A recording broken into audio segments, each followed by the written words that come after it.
стрес, напрежение, психическа умора, безсъние. Релакса.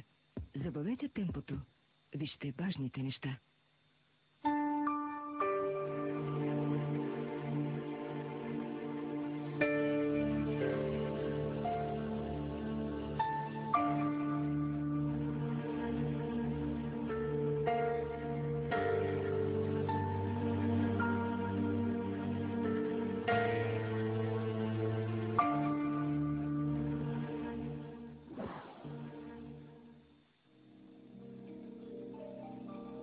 Според теб би ли се пребрал? Ще пребие. Ще пребие до смърт. Не ме интересува въобще. Но тя няма да се пребира.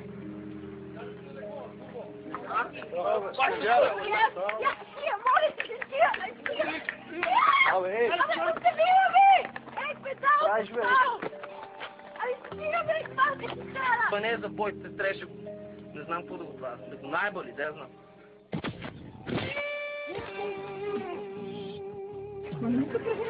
Не, допой.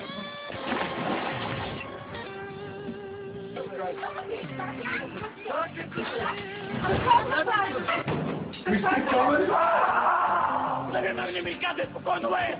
Не ми казвай спокойно, бе!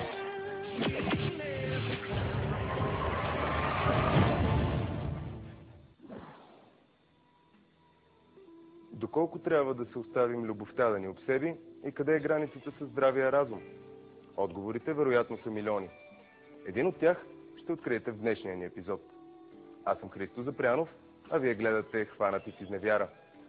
Тази вечер ще ви запознаем с Ивайло Христов.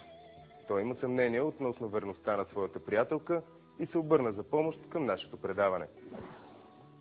Име – Ивайло Христов. Години – 24. Професия – телохранител. Иска да провери дали жената, с която живее, му е вярна, преди да й предложи брак. С Гери се запознахме преди 2 години в една дискотека. Аз тогава работих там.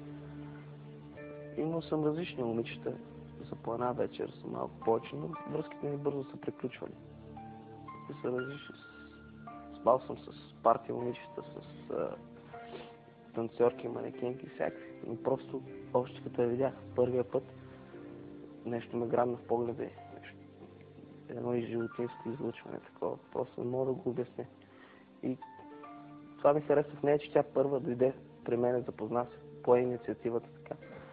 Срещахме се няколко седмици, след това тя предложи да заживеем заедно. Всичко беше перфектно в началото. Тя ме будеше с закуска всяка сутрин. С нея за първ път съм мисля за семейство и за такива неща важни. Нещо много по-сериозно от една връзка. И така, вече 2 години. Но преди няколко месеца изведнъж тя започна да се чувства уморена, започна да се залежава на него, да не може да става. Аз много се оплаших и почнаха мъките. Почнах да търся доктори и различни хора, които да открият от какво е това. Но всички казваха, че се дължи на умора, просто не можеха да си го обяснят. Наложи ми се да напусна дискотеката, почнах през нея да охранявам някакви хора. Нощно време държах нейното заведение, понеже тя има заведение, докато тя си почиваше. След това взеха да се случват доста странни неща. Не си дигаше нито личния, нито домашния телефон. Аз започнах много да се притеснявам. Питал съм тя се оправдаваше. Я майка, я баща, я нещо приятелки, я по доктори звъняла. Но доста странно ми се виждаше това. И не, че не й вярвам, но моята постоянна липса, аз по 24 часа в денонощието има случаи не се прибирам. Даже повече. Оставям вкъщи сама. Страх ме да не потърся утехата на някой друг, затова се обърнах към вас, за да разнищим тази история. Дано не откриете нищо, но съм длъжен да опитам просто. Знам, че ви ще откриете истината. След разговора с Ивайло, детективите на Хванати в изневяра започнаха събирането на доказателства по случая. Какво откриха? Вижте сами. Локацията, от която детективите ни започнаха първичното си разследване, бе жилищната сграда, в която заподозряната и клиентът ни живеят заедно повече от година и половина. На третия ден от разследването, час след като Ивайло се насочи към вечерното си работно място, кафенето на заподозряната, оперативните ни работници заснеха Гергана да напуска жилищния блок. Име – Гергана Михайлова. Години – 25. Професия – собственичка на кафене. Собственичка на кафене заподозряме, че се възползва от заетостта на мъжа до себе си, за да поддържа любовна връзка. Здравословното й състояние бе видимо по-добро от това, за което приятелят й знаеше. Ивайло бе обяснил на детективите ни, че Гергана е толкова немощна, че едва ли може сама да отиде до близкия хранителен магазин. Не това обаче засне оперативният ни екип. С усмивка на лицето, заподозрената бодро закрачи в неизвестна посока. Разходката й приключи в квартално кафене, където тя се присъедини към неидентифициран млад мъж. В следващите 30 минути двамата очевидно се насъждаваха на компанията си, но без да дават никакви индикации, че биха могли да са нещо повече от добри приятели. След това Гергана напусна заведението сама и се завърна в жилището си.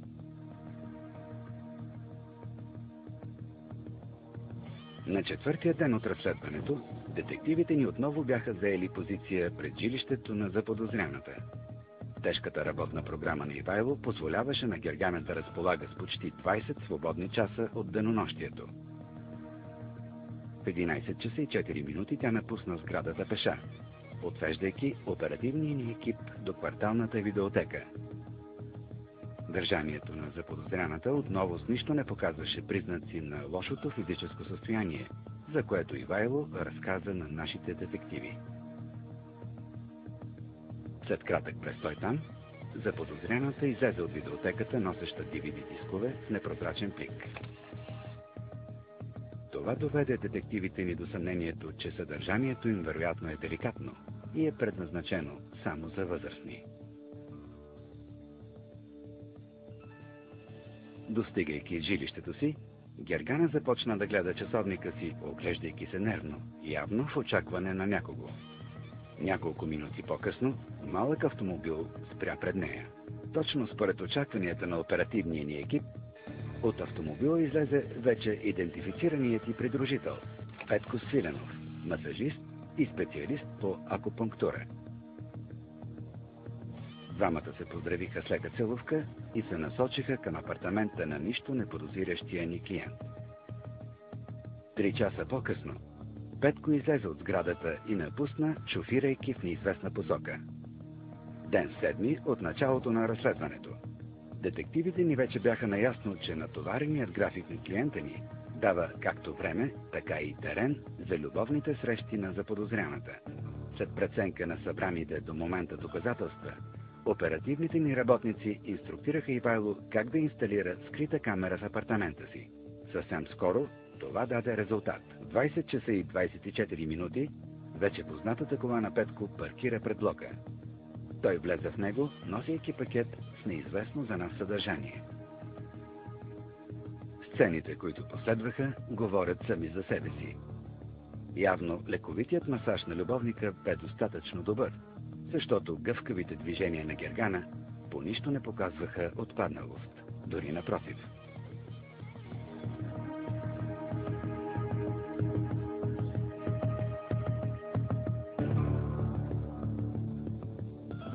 Детективите ни събраха неоспорими доказателства за изневярата на Гергана.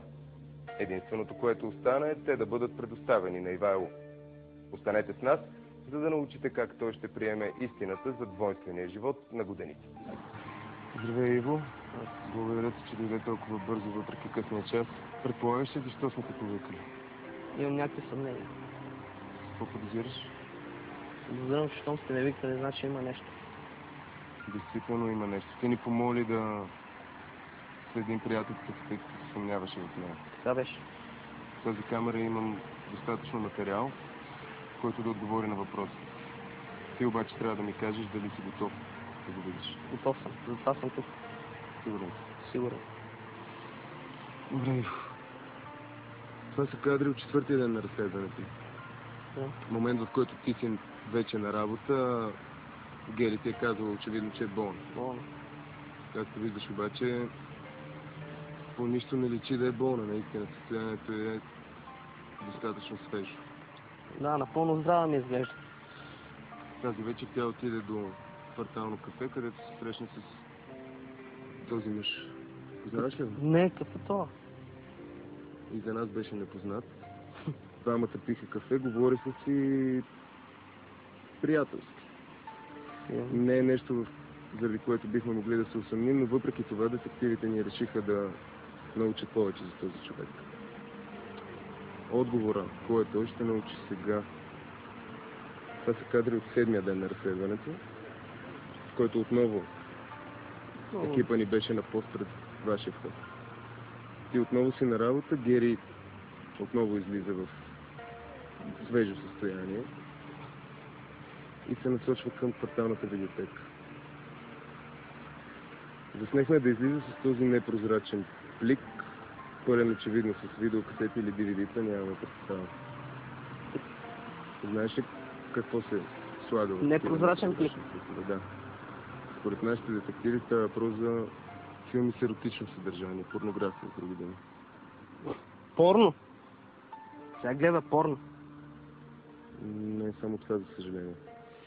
Пред входа тя изчака същия този човек, когото вече идентифицирахме като Петко, професия масажист. Това за пръв път го виждам. Специалист по акупунктура. Този човек. Двамата се качиха в входа ви и прекараха там около 3 часа, след което той си тръгна сам. Нямаме представа какво са правили. Мога да предполагам какво са правили. Точно за да не се базираме на предположенията, помолихме да инсталираме скрити камери в Така апартамента. беше. Помниш? Така беше. Това, което ще видиш сега, със сигурност няма да ти е леко да го приемеш. Да, Това са кадри от същите тези скрити камери. Деня е 9-ти на разследването. А тези сцени, които виждаш сега, мисля, че няма смисъл да ги коментираме.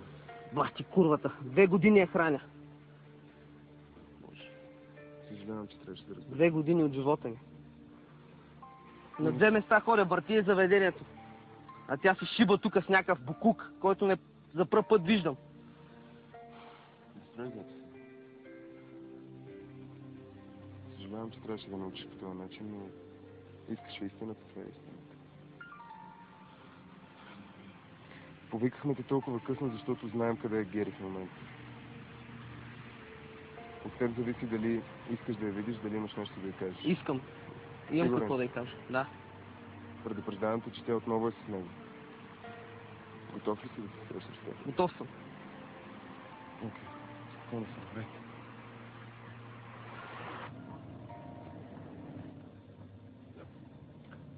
Очакваш ли да видиш точно тези кадри, когато се свързи с нас?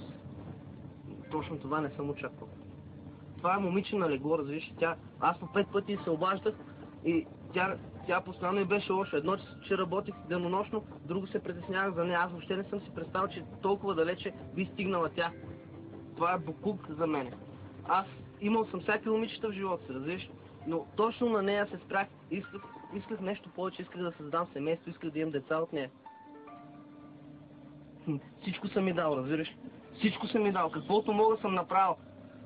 Не знам, не мога да си го обясня, разбираш. Сигурен си, че не е била лишена от нищо. Никога не съм я лишавал. Аз работих вместо нея, въртях нейното заведение, а през деня охранявах хора. Всичко, лекари сме викали. Аз лично много се преснях. Всички викаха, нищо не можеха да открият. Аз какво ли не се съмнявах? Рак, тумори, всичко съмнях. Те не можеха да открият никаква диагноза адекватна. И се викаха от умора, ще се оправиш, но тя не се оправяше. Това е толкова време мина вече. И според теб всичко това е било само за да прикрие някаква афера. Това сега виждам, че е точно така. Аз си вярвах сляпо. Колко време според теб продължава това? Не знам, не искам да знам. Сега ще имаш възможност да ги видиш и двамата. Какво ще кажеш? Искам да я видя изражението. Искам да я видя тъпата мутра. И искам да го видя то букук. Масажист ли е къфе? Ще го масажирам аз. Според детективите не е специалист по акупунктура. Това е акупунктура, бе, човек. Ти виждаш тя шиба на дивана, който аз си купих за 3 бона. За да е удобно на нея. На болната жена. Колко е болна. Много е болна. Това е акупунктура. Акупунктура. Ще им дам аз една акупунктура. Всичко ще е окей. Извинявай. Да? Да? Добре. Добре. Детективите не бяха, знаем къде са. Знаем къде са, отиваме при тях. Супер, съм супер.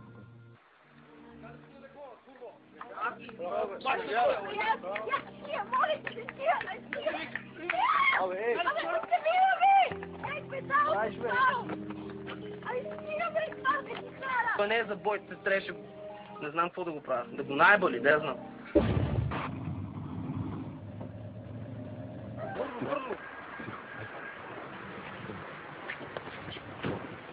Кой?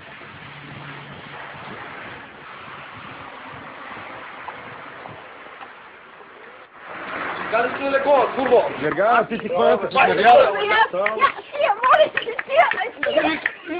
Абе, ей! Оставила ме! Ей, педал! Ай, стига, бе, малка ти кара! Попрей се, стига! Моля ти да спри, моля ти се! Ви момичето, бе! Стига! Моля ти се, ако искахме! Моля ви се, кажете му, какво са? Кажи ми, какво Кали си на леко, аз 2 години съм бил! Стига, успокой се, моля ти се, успокой се! Успокой се! Кажи, какво са? Кали си на леко, бе! Добре, кажи, какво Кой са? си ти, бе? Обе, махай, спокойно, моля ти се, върви на тази. Абе, какъв си проблема с теб, бе? Стига, моля ви се, стига, пресни, бе, Ще виждам я проблема! Ще виждам я проблема! Айде, бе! А? Добре, до кога такива неща ще Бе, такива неща, ама! Тъп си ти, бе, а? Ти къв си, бе? Искаш ли така? Аз съм приятел, бе! Е, такъв съм аз! Виж, приятел! Кой виж, бе? Това не съм бил от работа, бе! А? Защо? Моля ти. А? Добре, виж, нека да поговорим малко. Ще ви лови. Добре, ела да поговорим с тебе, сега стига. Какви си неща, моля ти се, нека да правя тук пред хората такъв цвет, бе, малко. Стига, бе, стига! Престане да извадате, че ви... Ама аз тебе приятелката. Ама аз тебе приятелката ще се него. Хората ще ви изпадат, стига, бе! Ще се най-баш, соно.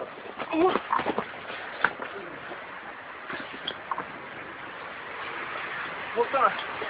Реви, как се па... Абе, какво правиш ти, бе? Малко ви стара, педали, моля ти, стига, бе, че ме стига, бе! Ти си му казал, че си болна и си вкъщи. И той разбира по този начин, че му изневеряваш.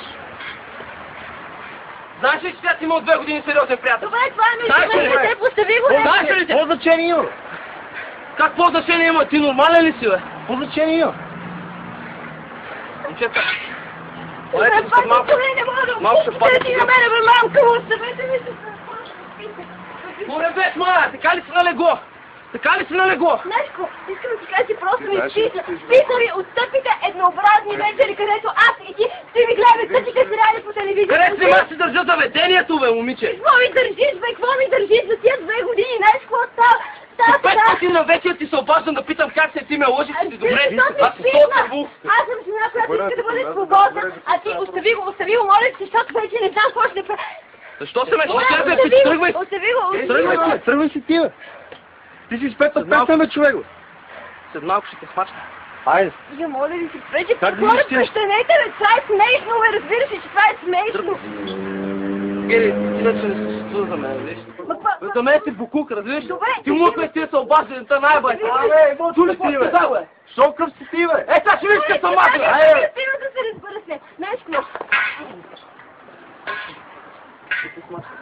Ара. Моля ти се, Пешо, само искам аз да поговоря с него. Защо? А ти масажист ли си? Ти ще те масажирам, а? Може аз тебе те масажирам. Аре, да, масажирай ме, бе! Моля ти се, Пешо, моля ти се, бе! Спри малко! Остави го, искам аз да поговоря, защото аз съм била тая, която 2 години съм правила компромис със себе си. Разбираш, защото ми е писна. Защото просто ми е писна. От какво ти писна, ма? От какво ти писна? Удри, бе, човека, бе! Щезвайте, бе! Писна ми от този секс, който е за 5 минути. Писна ми от това, че аз за теб не съм нищо отколкото... Аз вече дори не мога да говоря. Не можеш, защото си ги измисляш, разбираш ли? Да ги беше измисляла преди това. Защото аз не съм била нищо друго, освен декор за теб, разбираш? Защото ти си декор, аз се побърках заради тебе, разбираш ли? Какво се побъркал заради мен, бе, ти разбираш ли? Ти си ненормална, бе! Ти си нимфоманка! А какво означава нимфоманка, бе? Как мога да излагаш пред камери, какви си от глупости? Камери, бе! То! Ти си психопат, бе, как можеш да Аз го малко, Айде, махайте се тук, бе, какво е това? Сир, някакъв сходски да не воля да си правите. Махайте се, разбирате. Не искам да те слушам повече. Махнете от очите ми. Не искам да те гледам, разбираш ли? 2 години от живота ми отне. 2 години от живота ми, ма! Как повикаш тия хора, бе? Как можеш да повикаш да прави тук? Защото обичах те, разбираш ли? Обичах я. Да, не ме е срам да си го призная, обичах я. Обичах я. Ти обичаш ли? Да. Обичаш ли? Не обичаш ли? Изчезвайте, тръгвайте. Айде, да ви няма. Аз да попитам нещо. Това ли си обична тебе? Аз се прибирам, грохнала от работа, това тъпо кафе, където се занимавам с... Къде грохнал? Колко днес ти лежиш на легло, уж болна. Виждам колко си болна. Някакъв е бач. Остави болна, не болна. Значи това е по-ефект на това, което се случва в Париж. Ме ми изпита, разбира се, просто ми изпита. Затова аз се прибирам, ти се прибираш, да ми даваш една келева струвка, след това седнеш по телевизора и си гледаш такъв мач. Имам нужда от разговори, имам нужда от неща, които се предприеме заедно. Ти какво си мислиш? Винаги съм говорил с теб, винаги съм се държал. Не, ще смашка. Ще се прибия, бе, просете ко! Прибима, бе, прибима, бе.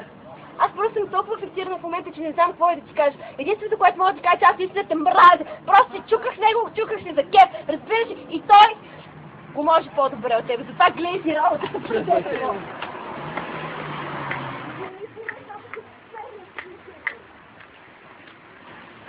Ще тръгна с него, така ли?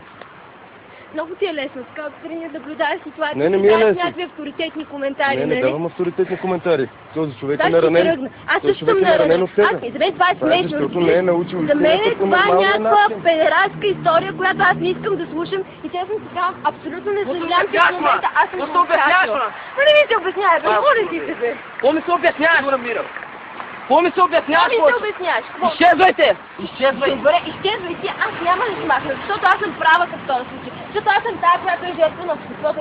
Аз съм тази, която от всички... Това жертва си на твоята майка и твоята баща да е постоянно... Не говориш така за майка ми и за баща ми!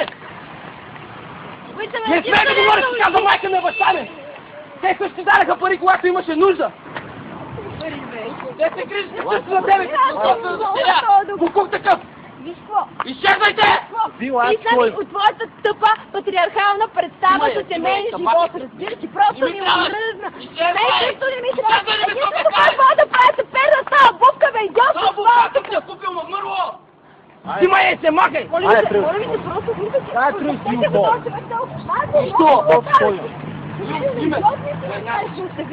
Остави ме, аз не мога. чуем, остави го! Виж за какъв ме заменила, виж го бе като се нендуре, бе! Все, бе, лайнар мършъм! Спъно, стиги. Добре, ето гледайте как хората страдат. Според тебе ще тръгне с него. Ще тръгнем, да. Той ще е на моето място след време, момчета. Ще видите. Той ще ви вика след време. Защото тя много добре знае как да се играе игричките. И как да завърти главата на човек. 2 години от живота му. Може те, че ти разбира да се представиш. Не мога да си представиш как ми се къса сърцето в момента. Това букук, тая измет, тая плюнка. Може те, че се обича. Съжалявам. Срам ме, че съм ме обичал. Виж какво съм обичал. Срам ме. И за майка ми така да говори за баща ми. Хората, които най-много обичам, на които най-много държа. Дал ли си повод да говори такова? Никога! Нито те, нито аз.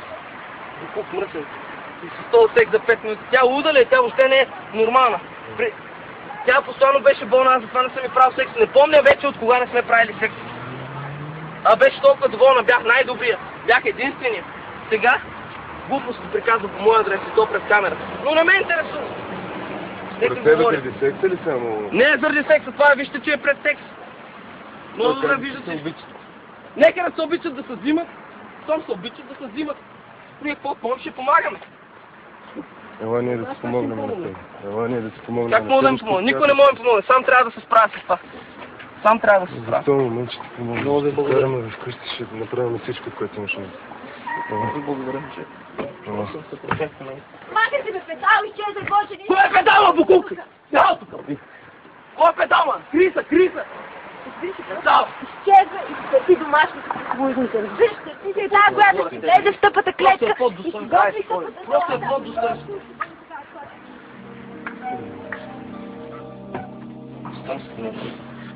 Според тебе се прибира ли при теб тази вечер? Според теб ти ли се преваш? Ще пребия. ще я пребия до смърт. Не ме интересува още. Но тя няма да се пребера. Аз се убивах, рубувах и, разбираш ли? Рубувах и. Тя така. Спънал. Не е какво брикам, той е смешен. Аз съжалявам, че го ритнах. Не трябваше дори да го докосвам. Той не е за бой, трябваше... Не знам какво да го правя. Да го наеба ли, да я знам. Момчета, не се предоверявайте. И на другите ще кажа, на зрителите. Не се предоверявайте, просто не правете моите грешки.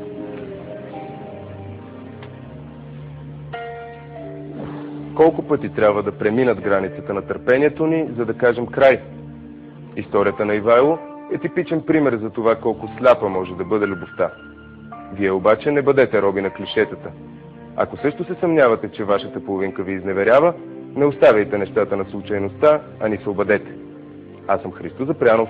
Вие гледахте Хванати с изневяра.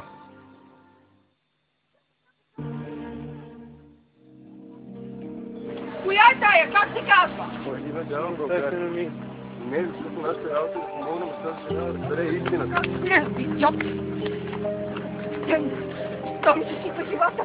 Защо ми направи така? Сега си с друга. Защо ми каза ти? Защо ми каза ти ме обидите? А после да зареждаме, идиот!